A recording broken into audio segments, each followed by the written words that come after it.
Inshuti z'umusaraba bakundwa bene data ndabasuje mu izina rya Yesu. Ndizera ko mukomeje kugira ibihe byiza, ndizera ko mukomeje kuba amahoro, Imana ikomeje kuba mu ruhande rwanyu. Abari mu Rwanda turabifuriza ibihe byiza, abari hanze y'igihugu cy'u Rwanda mu migabane igiye itandukanye turabifuriza amahoro y'Imana.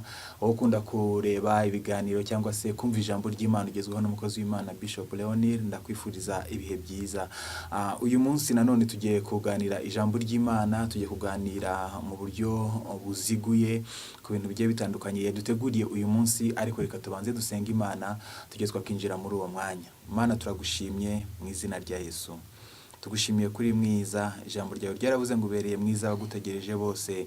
Tugushimiye yuko uri Imana itoranya igahagurutsa umuntu ikamushyigikira kugira ngo abashe kuvuga ibyayo. Turasenze rero kugira ngo uyu mwanya ibiganiro tugiye kugirana bibe by'umugisha, abantu badukurikiye bagubwe neza mu izina rya Yesu Kristo.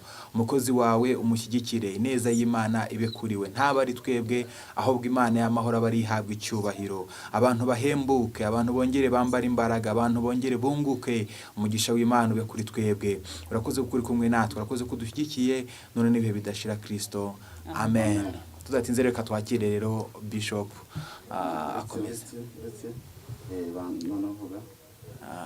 Reka rero twakire Bishop. Bishop muraho? Muraho neza. Amakuru y'iminsi Ni meza, turashima Imana. Imana ishimwe cyane. Nubwo COVID hari ariko umurimo w'Imana urakomeje, vuga butumwa rirakomeje. Abantu rero barahari kugira ngo bumve icyo umwuka yabashyizemo uyu munsi. Murakoze, ndabasuhuje mu izina rya Yesu Kristo. Bene data bakunzi bacu, bana b'Imana, ndabasuhuje mu izina rya Yesu Kristo. Amazina yanjye nkuko mwene data Fidel amaze kuyababwira, nitwa Bishop w'ubugingo Leonira, ndi umushumba w'itorero Irayon Mountain Church mu Rwanda. Ndi umubyeyi w'abana 6, mfite umugabo umwe, ndi umukristo ujya mu gihugu cyo mu ijuru.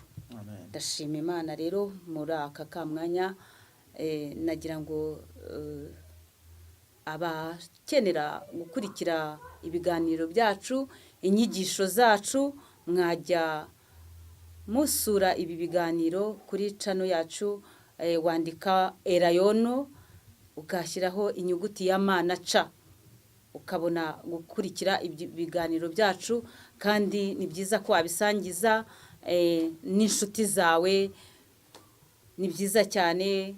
Tukagusaba ko kandi na subscribe kugira ngo bajye babibona buri munsi. Yego. Imana rero ibaha umugisha. Reka tusome ijambo ry'Imana, ubutumwa bwa Yesu Kristo nk'uko bwanditswe na Luka, ibice 6 umurongo wa 36 handitse ngo mugirirane imbabazi nk'uko so nawe azigira. Yesu nashimwe. Mugirirane imbabazi nk'uko so nawe azigira. Muri aka kamwanya rero twifuje ko twaganira ku mbabazi. Turashaka kwiga ku mbabazi Imana itugirira, ku mbabazi zitubeshejeho, ku mbabazi zituma ubyuka bikemera, imbabazi zituma ugenda bikemera. Mu by'ukuri nta biguzi uba watanze, nta mbaraga zindi uretse imbabazi z'Imana. Amen. Niyo mpamvu rero aka kamwanya tushaka duhereye kuri uyu murongo, kuri iki cyigisho cyo kugira imbabazi nk'uko data wa twese wo mu ijuru, nk'uko umwami wacu Yesu Kristo azitugirira iteka. Nawe uri umugabo wo kubihamya, uracumura ariko imbabazi z'Imana zikakurengera. Ni ukuri iyo ubashije guca bugufi ugasenga ukatura ibyaha byawe, amaraso ya Yesu akakweza, uhinduka icyaremwe gishya, ukaba nka sheregi.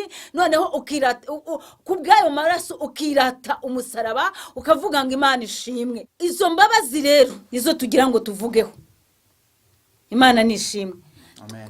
Uyu munsi turashaka kwiga ku mbabazi, ariko tukareba ngo se umuntu uhabwa imbabazi cyangwa se uzitanga ni muntu ki?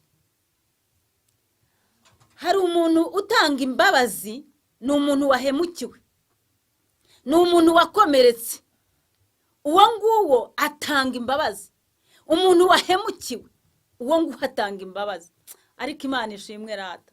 Njya nyishimira yuko umwana w'umuntu arahemuka, agakora ibyaha, agakora ibyangwa n'amaso y'Uwiteka, ariko rata data wa twese mwiza akakubabarira, akambabarira, ukongera ukagenda uri amahoro, ukagenda imitwaro yose yari guhetamishije y'ibyaha yakuvuye ku mugongo, ukumva uranezerewe, ukumva uraruhutse kubw'imbabazi. Twari tuvuze ngo umuntu utanga imbabazi ni uwakomeretse, ni n'uwahemukiwe. Uwo nguwo ni utanga imbabazi.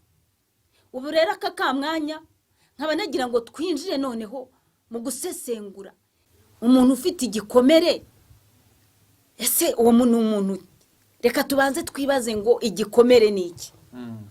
Igikomere ni iki? Igikomere ni iby'umuntu yaciyemo kuva kivuka kugeza igihe agezemo. Wenda ngewe ni kugeza uyu munsi, ariko nawe ni kugeza uyu munsi. Ndahamya yuko inzira wagiye ucamo kuva ukivuka hari ibyagukomerekeje. Ibyo bintu rero byagiye bigukomeretsa mu nzira waciyemo mu buzima bwa buri munsi. Ibyo bintu byagiye bikubabaza, nibyo bikomere. Turashaka noneho rero kureba, ese ibyo bintu byagukomerekeje, hari ibyagushenjaguye umutima wawe, hari ibyawuhungabanyije, hari ibyakubabaje. Ibyo bintu byose byaragukomerekeje.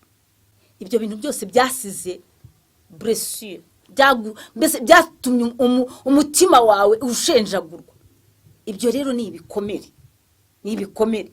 Urumva ko ibikomere byagiye biza umunsi ku munsi, igihe gitandukanye.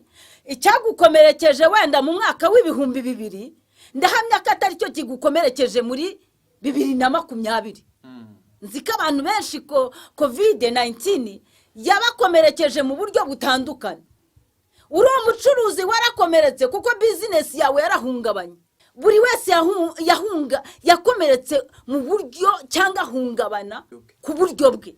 Niyo mpamvu rero aya masaha turimo turibaza ngo se iyo nzira wanyuzemo, ubwo buzima waciyemo umunsi ku munsi, nawe urahita wumva hari igikomere, hari ibikomere. Ndahamya ko nta muntu waremwe utagira igikomere. Umuntu akomereka mu buryo butandukanye. Ubwanjye si bwo bwawe, ubwundi si bwo bwawe, ariko buri wese aba afite igikomere. Hari igikomere ushobora guterwa n'amateka. Icyo nacyo kirashengabaza, kirababaza cyane. Muri make rero dufite ibikomere bitandukanye. Ushobora kugira igikomere cy'uko wavutse, ugasanga umuryango wawe ukennye. Burya ni igikomere gikomeye, Fideli. Njya nibuka nka kera tukiga muri primaire, ugasanga nk'abana bavuka mu muryango ukennye ntago bemera ko baza ngo munakinane. Ubwe yishyira ku ruhande, ugasanga ugahita ubona yuko aba yakomeretse. Urumva uriyizora ukuntu wishyira ku ruhande. Uzi kujya no muri secondaire muri interna kubera ko waturutse mu muryango ukennye ukishyira ku ruhande. Sinzi bigenda birikora. Igikomere cyo kiraguterura kikagushyira mu kindi cyiciro, wowe ukumva ntago uri uwabo, ntago niwabona ijambo. Icyo gikomere rero cyo kuvukira mu muryango ukennye cyo kiragenda kikica umuntu muri ubwo bwana. Icyambere cyo yumva atisanzuye mu bandi bana. Yego. Ikindi cya kabiri gituma mbese nawe ubwe yirimita ku bintu byinshi. Yego. Niyakuze uziko n'Imana imugiriye neza, cya kintu gikomeza kigasa naho kimusanze kikamukura mu bandi kandi yamaze gufatisha ubuzima noneho, ariko cya kintu kigakomeza kuba gutuma ya karande cyangwa se cya kintu yakuriye muri wa muryango utari mwiza cyangwa se wa muryango ukennye bwa bukene nubwo Imana iri kumugirira neza ariko kugira ngo yisange mu bantu ugasangana urugendo rukomeye nubwo yamaze gukura nubwo yamaze kuzamuka nubwo hari urwego amaze kugeramo ariko ugasanga n'ubundi biracyakeneye izindi mbaraga bikenera izindi mbaraga uwo mwana rero cyangwa se uwo mwana wavukiye muri uwo muryango ukennye agira noneho igikomere kigenda cyubaka ibindi bintu kubera ubwo bukene akabura umwambaro wo kwambara akabura amavuta yo kwisiga akabura minerivare nikakomereka niko igikomere kigenda kirusha nibaze tubundi ninde uzaza kunshaka nkuye muri uyu muryango umeze gutya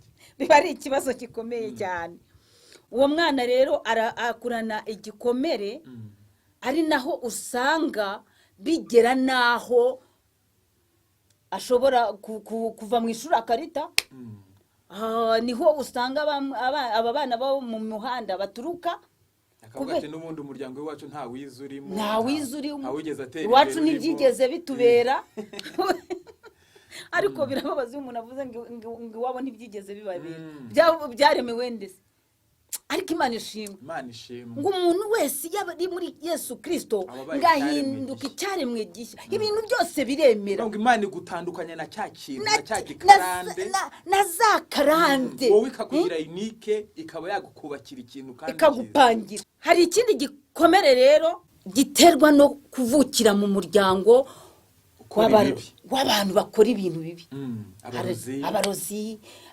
abicanyi abasinzi baborerwa bakikora iby'isoni nke mu nzira buriya bariya abana nabo bagira ibikomere kuko ndahamya ko niyo ari nk'umusore cyane cyane nk'umusore iyo agiye gushaka ntashobora gushaka umukobwa wo kuri ako gasozi ariyaranja akajya ahantu batazi amateka y'iwabo ubwo rero uwo nawe akurana icyo gikomere cyo kuzumva ko papa we ari umusinzi papa we ari umurwanyi iwabo ari abicanyi mbese ibyo bintu byose biba byaramukomerekeje uzi ko hari abantu urumva hari nk'abantu bagiye bakubitwa kera barakubitwaga ngo ni abarozi ugasanga nk'ababyeyi bakubitiwe ku musozi mama wawe agakubitirwa ku musozi ngo ni umurozi mukamwana mukajya ku wundi musozi icyo kintu ni igikomere kibi kiragukomeretsa ubanza urinda usaza ukibyibuka uvuga ngo mama hari umwana ejo bundi numvise ari kuvuga ngo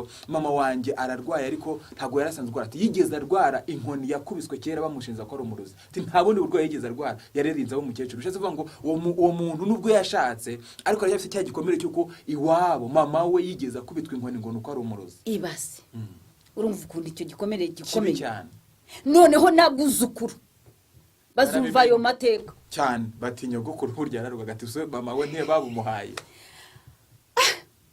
Imana ni umukozi w'umuhanga kwiduhindurira amateka ikagutandukanya n'icyo kintu nizo za karande ikakubwira ngo mwana wanjye uri icyaremwe gishya nawe ratuki ukavuga ngo mfite data wa twese mwiza Imana nishimwe mfite data wa twese mwiza ariko Yesu yagize neza reka tujye tumuhereza icyubahiro Imana nishimwe cyane hari ikindi gikomere rero cy'urushako buriya igikomere cy'urushako nacyo ntago cyoroshye icyo gikomere gishobora guterwa nuko uwo mwashakanye yaje afite tageti kuri wowe cyane akareba ngo gihera mu mahitamo akareba nk'umusore nka Fidel atafite viziyo uriya hari icyo nzamukuraho akaza agambiriye yuko umushahara wawe azawubyaza inyungu icyo gihe rero iyo yagutagatinze akavuga ati jyewe Fidel nzamukuraho yuko azampa igishoro yahagera ugahita wirukanwa ku kazi ubwo ahita yigendera ubwo igikomere cy'urushako kikaba kirinjiye yahagera tuvuge ngo tageti yenda ni inzu runaka ufite yahagera yamara kubona imwanditseho ni uguhita akubwira ati tugurishe cyangwa se dutandukane mugahita mugabana mugapasura agacana aho ugaca icyo gikomere rero uwabikorewe ntabwo kijya kibatse ariko yari afite cya gikomere cyuko iwabo mama we yigeze akubitwa inkoni ngo nuko ari umurozi ibase urumva ukunda icyo gikomere gikomeye cyane noneho nabuzukuru bazumva ayo mateka cyane batinya gukuru burya yararwaga ati so mama we ntibabumuhaye imana ni umukozi w'umuhanga Imana ishimwe kwiduhindurira amateka ikagutandukanya n'icyo kintu nizo za karande ikakubwira ngo mwana wanjye uri icyaremwe gishya nawe ratuki ukavuga ngo mfite data wa twese mwiza. Haleluya. Imana nishimwe Imana ishimwe. mfite data wa twese mwiza ariko Yesu yagize neza reka tujye tumuhereza icyubahiro. Imana ishimwe Imana nishimwe cyane. Hari ikindi gikomere rero cy'urushako. Buriya igikomere cy'urushako nacyo ntago cyoroshye. Icyo gikomere gishobora guterwa nuko uwo mwashakanye yaje afite tageti kuri wowe cyane akareba ngo gihera mu mahitamo akareba nk'umusore nka Fidela atafite viziyo uriya hari icyo nzamukuraho akaza agambiriye yuko umushahara wawe azawubyaza inyungu. Icyo gihe rero iyo yagutagetinze akavuga ati jewe Fideli nzamukuraho yuko azampa igishoro yahagera ugahita wirukanwa ku kazi ubwo ahita yigendera. Ubwo igikomere cy'urushako kikaba kirinjiye.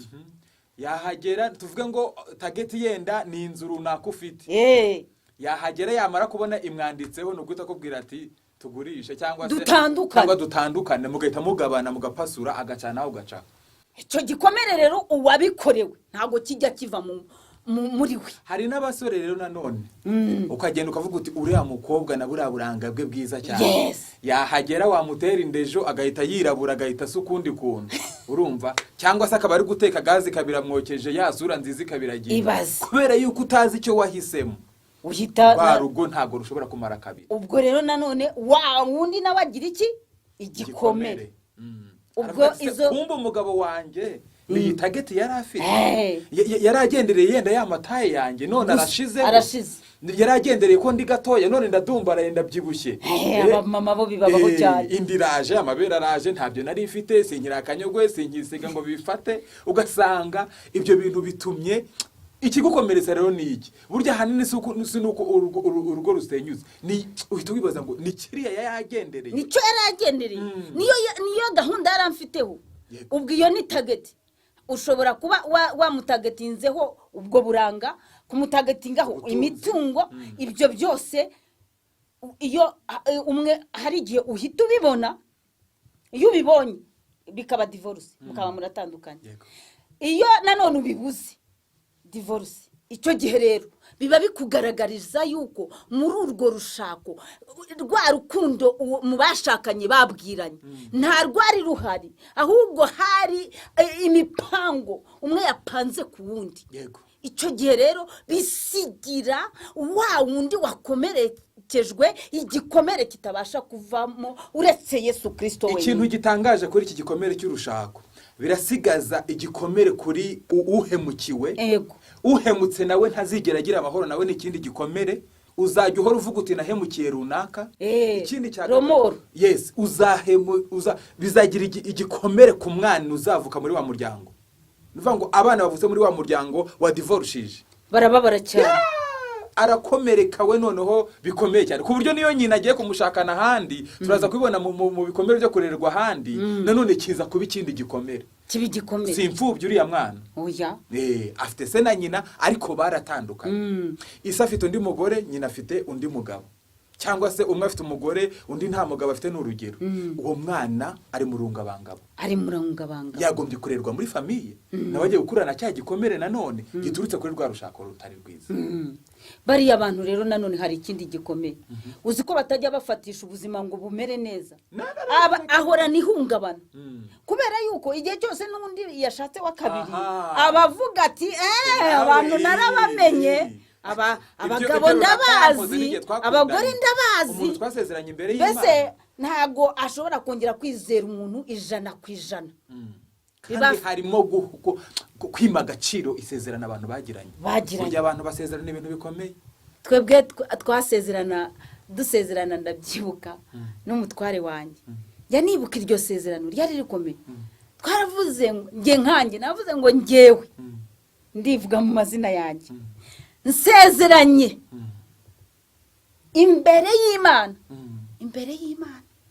ariko gihe ntago njya mbona ko abantu ikintu bita isezerano iriya kontra ntago abantu bajya bayiha agaciro ngo imbere y'Imana n'itorero ryayo n'imiryango uko runaka nzamukunda nza twavuze uvuga nk'iminota ingahera nk'itatu ngo uvuga ibintu bikomeye cyane kandi umenye ko wavuze ngo nsezeranye imbere y'Imana. hari ahantu nagiye Rusizi isanga barasezerana ngo imbere y'Imana izaca amateka batayumviye, urumva igaha ubugingo bayikiranukiye. Icyo kintu nicyo babanza, ndasezeranye. Uzi ko wiyemeza ngo nzamukunda arwaye, nzamukunda ari muzima, nzamukunda tubyaye, nzamukunda tutabyaye, nzamukunda nzamwitangira. Uzi ko babona kwitangira. Buriya rero hari akantu abantu bajya bibagirwa kandi kibagirwa n'abantu bose ngo nzamukunda arwaye. Buriya abantu benshi bazi ko ari ukurwara ukajya sehashika, ariko kurwara ko mu bitekerezo no mu mutima ntabwo icyo bajya bagiha agaciro. Kuko iyo umuntu arwaye mu mutima ni hahandi atangira gukora ibiri contre la volonté de Dieu, urumva, akakora ibiri contre ya contre mwavuze. Ese niba atandukiriye wowe urakomeza umukunde nyine, urakomeza urihangana uyu mugarure mu nzira. Ariko umvira rya jambo 36 ngo mugirirane babaze nkuko so nawe azibagirira. Ni ukuvuga ngo hahandi arwaye haba hakeneye imbabazi nyinshi cyane. Imbabazi yarwaye ikindi dusezerana maladie spirituelle nizo dusezerana ngo mu byiza ndetse no mu bibi. Uzi ko bya bibi harimo n'amadefo. Ariko muri fiançailles harimo ko tuba dukundanye, umwe ni chéri chouchou nta kadefo, mugeze mu rugo noneho usanze harimo n'andi madefo.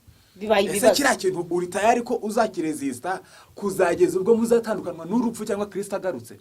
Niba ngo hajemo amadefo, hari umuntu uzajya ubona ukabona na amadefo, aravuga ngo ndakwemeye n'ibyawe byose. Niba ngo nzanye karite na defo. Exactly. Icyo gihe rero usanga aho ngaho habamo ibikomere bitandukanye, ugasanga aragenda yarahubanganye. Reka tuve kuri icyo gikomere cy'urushako, tuzakigarukaho tubirambure, tuvuge ku gikomere cyo gupfusha. Umuntu wapfushije arakomereka cyane. Ushobora gupfusha umugabo, nta muntu wakubwira ngo abantu kwitabaro barakubwira ngo ihangane, ariko iyo ihangane ihama inyuma y'igipangu. Ni iminsi 2 inyuma y'ikiriyo nta numwe ugaruka. Muri wowe ntago kwihangana gushobora kwinjiramo kuko uba wabuze umuntu w'ingenzi. Ushobora gupfusha umugore, yego, nabwo ntago nyine barakubwanga ihangano kuko niryo jambo. Hari n'ababivuga ari ukurenzaho yagera hirya akavuga ati okay reka twitegere hariya tumurebe uko yaba hadafite umugore cyangwa umugabo hadafite umugabo siko atangiye gucupira, siko atangiye kumera gutya na gutya, ugasanga nuko. Ariko hari n'ababivuga yenda baba bikuye ku mutima pe, akaba yakora buri kimwe cyose, ariko ntashobora gusimbura uwo mugabo cyangwa umugore wawe. Ntago bishoboka. Ushobora gupfusha umwana wawe, yego, umwana ukunda, cyangwa se ari umwana agapfusha umubyeyi. Niyo wabyara undi mwana ntabwo yaza ameze nka wawe. Ntabwo bishoboka. Icyo rero ni igikomere. Ushobora kubura umwana ugapfusha umwe mu babyeyi. Ninde waguha umuntu wangana na papa wawe cyangwa mama wawe? Ntawe. Hari igikomere noneho cyo gupfusha fiance. Buriya cyo kirasaza cyane cyane ko ubu mubona nka marayika w'umucyo. Niwe ugusetsa ukanezerwa, niwe ukuvugisha mu bicuku by'ijoro ukumva winjiye mu bitotsi neza cyane, kuko nta defu uba wari wakamubonaho. Ibintu byose biba ari byiza cyane. Icyo gihe rero iyo upfushije fiance ugapfusha ukamubura, ugira igikomere gikomeye cyane, ndetse ku buryo wumva no kuzongera gukunda bikuruhije. Yego. Niyo wakunda nyuma y'imyaka cyangwa nyuma y'igihe runaka, cya kintu ntikigushiramo, ntabwo umwibagirwa. Kubera ukuntu yari namwiza, yari atarakubwira nabi, yageze mu rugo noneho umugabo cyangwa umugore akaba yakubwira nabi, uravuga kandi iyo mbana na runaka yaza kuba nkurikije ukuntu nari muzi, ntabwo byagombye kuba bimeze gutya. Icyo gikomere rero cyo kubura fiance, cyo gupfusha fiance, kirababaza cyane.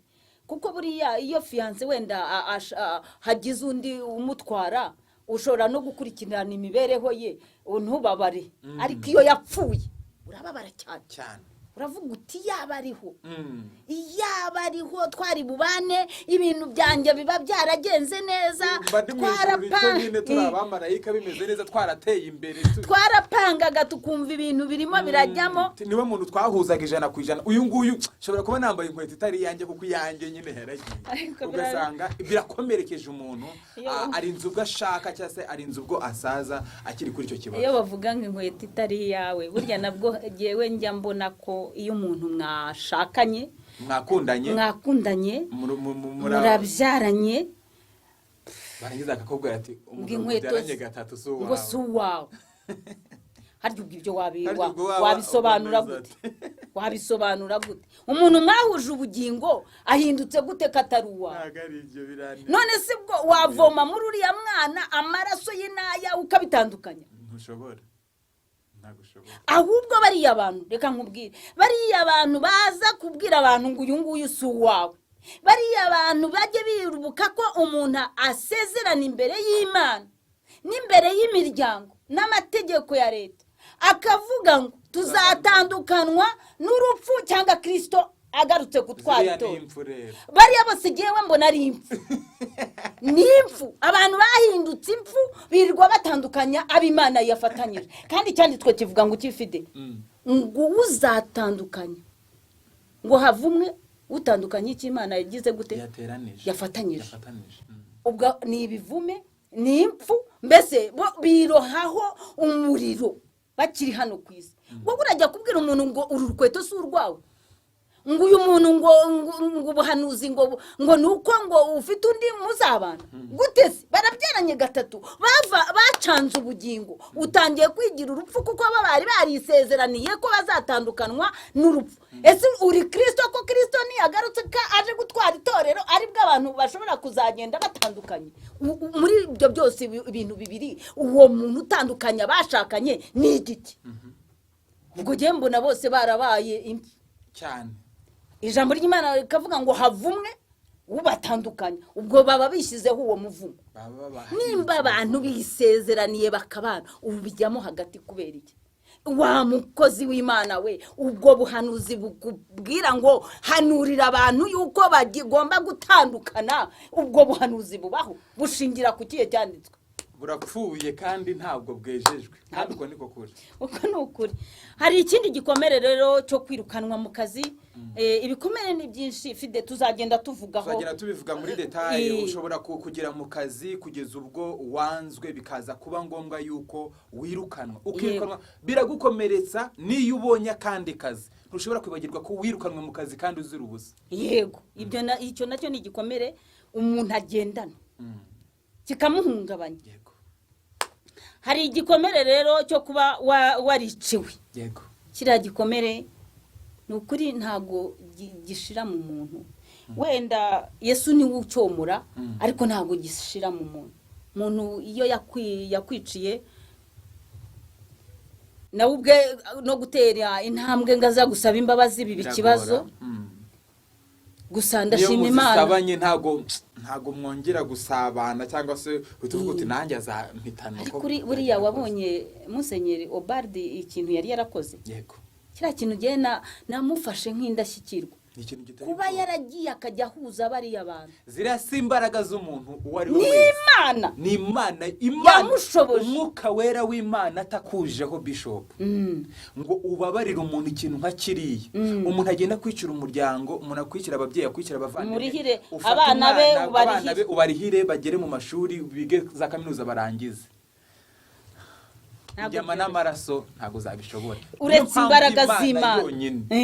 Tugirirane imbabazi nkuko data abikora. Tutarebeye kuri data ngo atubere urwo rugero rwiza, ntibishoboka. Ntago byashoboka. Hari igikomere noneho cyo kurererwa mu wundi muryango.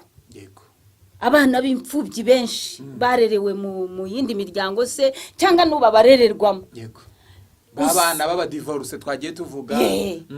Bari abana rero ntabwo bagira ibikomere kandi ikindi cya kabiri bahora bigize gutyo barifata cyane umwana mu rugo erega ntago kugira ngo umwana mu rugo barifata cyane barifata uzi ko n'ababyeyi bashobora kukubwira bati ba free wisange mu bandi dusangire ku meza uzi ikintu nabonye Fide ukabambika nk'abandi ariko kugira ngo abohoka uzi ko ushobora kubura umumama nk'uku kwanjye urera umwana w'imfubyi ugatahana ipaki y'imigati noneho bwa bwana buto bwawe buza buhita bukoramo ariko wa wundi arahagarara akarebera kugira ngo arebe kuri bumuhe we nawe umugato ariko abandi deja bagiyemo ukibaza kubera iki ko nawe yakagombye kwisantareze ariko bikanga icyo gikomere rero cyo kurererwa mu muryango hari igihe giterwa nyine umwana we ari kubyiyumvamo muri we yuko ari ahantu hatari iwabo hariho n'igihe nanone abamurera nabo bashobora kuba bamusharirira bakamugirira nabi bakamutuka se ikindi hakaba igihe nk'umugabo amwishimira umugore ntamwishimire abana bakamukunda ababyeyi ntibamukunde umukozi akamwanga akavuga ati we nturi wa hano gutyo ntabura nk'umuntu umwe bamubwira ibimukomeretsa icyo gihe rero nawe uwo mwana akurana ibikomere mbese ihungabana yakurana ihungabana rikomeye cyane hari rero ikindi gikomere cyo kubura amafaranga abantu ntago bazi ko buriya kubura amafaranga bikomeretse ubu urabizi ko iyo uri umugabo wabuze amafaranga ubura ijambo uri umukene wavuga iki urabizi ko iyo uri umumama udafite amafaranga yo kugura agatenge udashobora kujya mu bandi ba mama nko mu bimina ngo uhagere wicare ku ntebe y'imbere uravuga uti ba mama b'abakire nibo bari bwicare hari ukicara inyuma ubwo rero buriya n'ubukene butera igikomere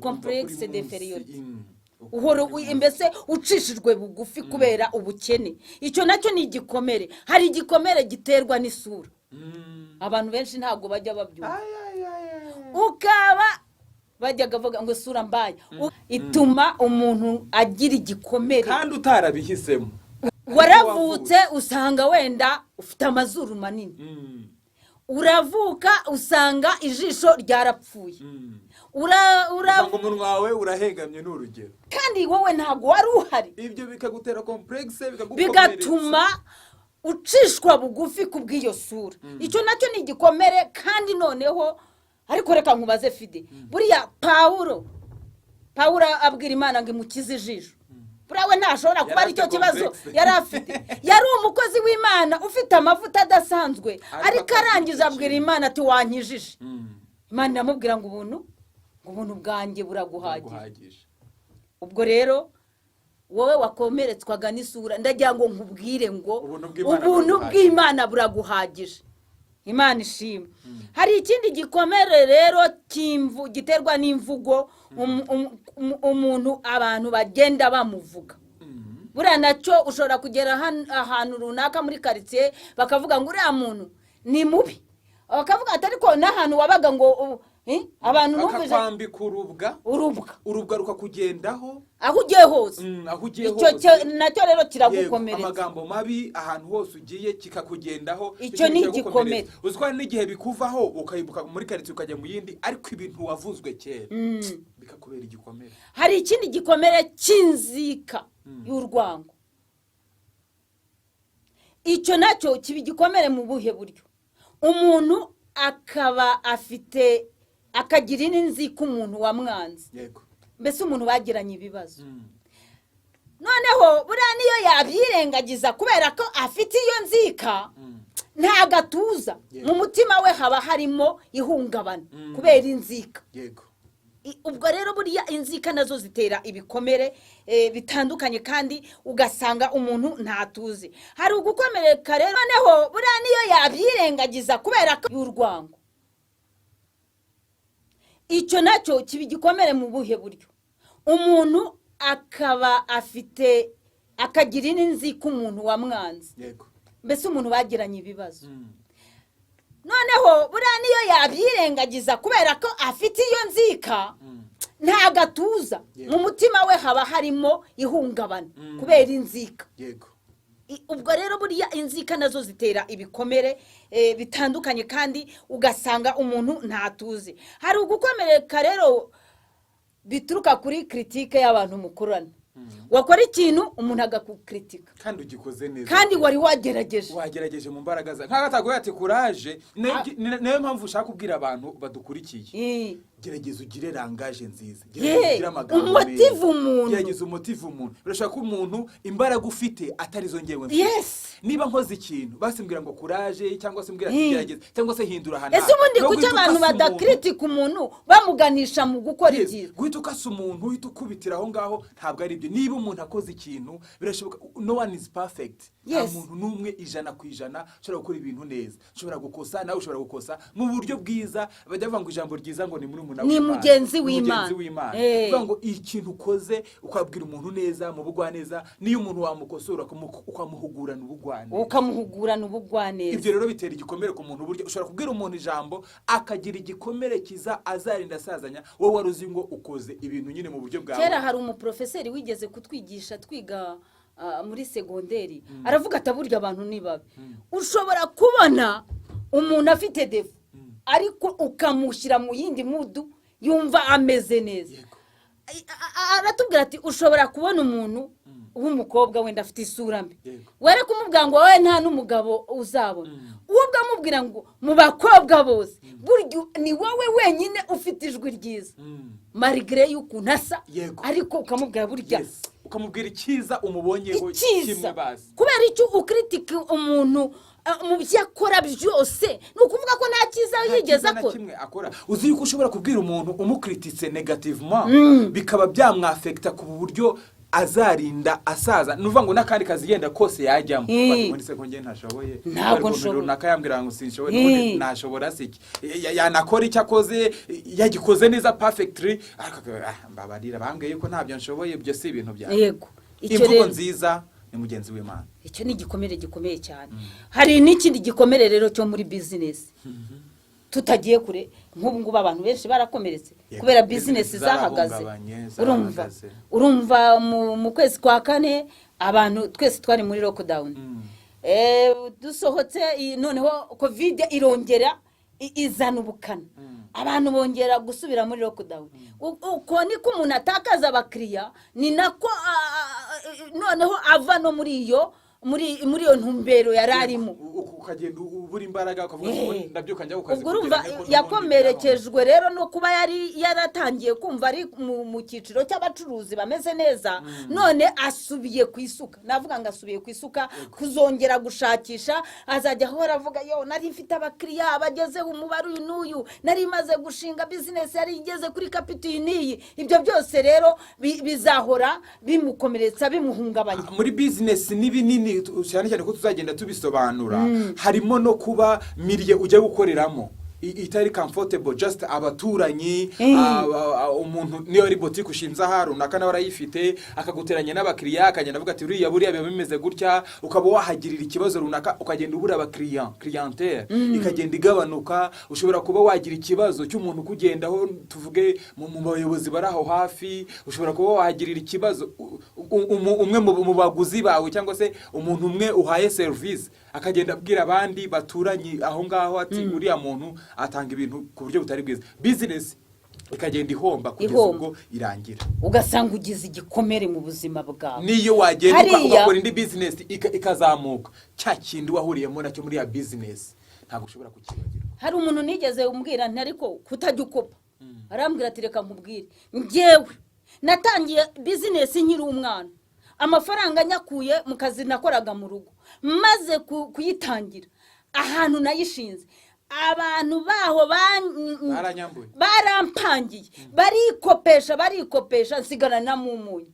nyuma yaho nongeye gucuruza sinongeye kugira gute urumva igikomere yagize baramupangiye bakikopesha ntibagaruke arangije ati noneho rero ninongera gucuruza ntago nzajya nko kandi ibyo nabyo abantu bakamwangira ati ni gute nkugurira buri munsi ukabutankopa no kubera urumva afite igikomere cya kera cyamukuriyemo igikomere cyo muri business igikomere cyo muri business hari igikomere rero uterwa n'inshuti mbi inshuti mbi nazo zigutera igikomere kuko bakubwira igihe cyose baguha ibiguhungabanya aho kubwira ibigukomeza ni nka bya bindi byo twari tumaze kuvuga mu kazi buri gihe bakakubwira ibi ntiwabishobora ariko wowe fide urabona washinga televiziyo ariko igihe cyose bagushyira muri negative nta n'umwe ushobora kukubwira ngo ibi ngibi turabona ubikoze byatera cyangwa se kujyana mu bihombo udufaranga niba rutukoreye mukagenda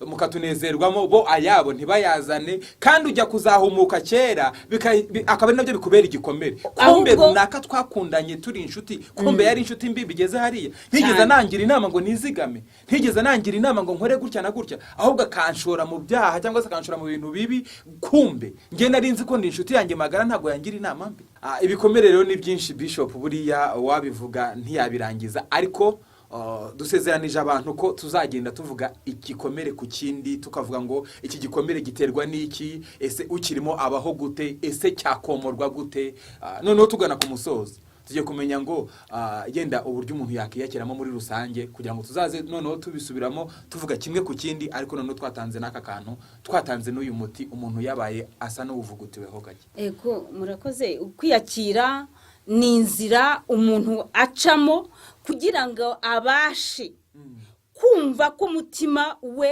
uruhutse yego kubwa bya bikomere ikaba ari inzira itoroshye ni inzira ndende ni inzira ugomba gucamo kugira ngo ubashe kumva umutima wawe uruhutse umutima wawe ugatera umugongo ibyawuhungabanyije ibyawushegeshe ibyawukomerekeje mbese igihe kinini cyose waciye mu mibabaro itandukanye yego nuvuga ngo ni inzira itoroshye ntabwo ari ngombwa ngo wa muntu agukosereje abanza aza gusaba imbabazi icyo tubanze tucyumvikaneho ikindi nawe ubwawe birakugoye kuba wababarira uriya muntu kubera yuko warakomerekeje bihagije so harabura iki rero harabura ikintu cyitwa umwuka wera w'Imana harabura Imana yonyine yo mu ijuru ishobora kuza ikakubamo ikindi ni step by step uyu munsi ushobora kuvuga uti uriya muntu naramwanze ku buryo numva n'inzira ari kunyuramo ntayinyuramo icyo gihe uzabanza none uvuga uti none reka nyinyuremo simusuhuza ariko nyinyuremo nunyuramo kenshi bizagira naho umusuhuza nyuma yo kumusuhuza bizagira naho muvugane nyuma yo kuvugana bizagira naho musabane imbabazi so ni ikintu gikomeye niba umuntu runaka ataragusaba imbabazi niba ataratera intambwe gusaba imbabazi nabira ko yuko utangira ukitegura mu mutima wawe kuba watangira kubabarira reka tubashimire cyane rero kandi tubifurize amahirwe masa iki kiganiro kizakomeza ukandi subscribe kandi ugisharinge biremewe hari umuntu wabuze ufite ibikomere inshuti yawe mu muryango biremewe kanda kuri share ugisharinge muri comment ushobora kuba washyiramo ibibazo ushobora kuba ufite ubuhamya waduha kuri ibi bikomere ukazaza nawe ugatanga ubuhamya ibyo byose turabyemerewe kandi uhawe ikaze Bishop dusengera Imana dusoze murakoze Data wa twese wo mu ijuru mu izina rya Yesu Kristo umwami wacu aya masaha dukomeje kugushima urakoze rero ubanye natwe muri uyu mwanya muri iki kiganiro imbabazi zawe zibaye kuri twebwe imbaraga zawe ziratugose Mana turagushimiye tukweretse iki kiganiro Mana uzagikoresha iby'umurimo wawe kuwakomeretse wese kizagiraho kimukura kigira naho kimugeza kandi kuwiteguye gutanga imbabazi nawe uzamushoboze kubwo imbaraga zawe nyinshi urakoze rero Mana sabiye umugisha ubwoko bwawe bwose buri wese ahari kubako kwiza kwawe kumubeho ibyo byose mbyinginze kandi mbisabye mu izina rya Yesu Kristo urakoze amen amen nawe tugiye gufata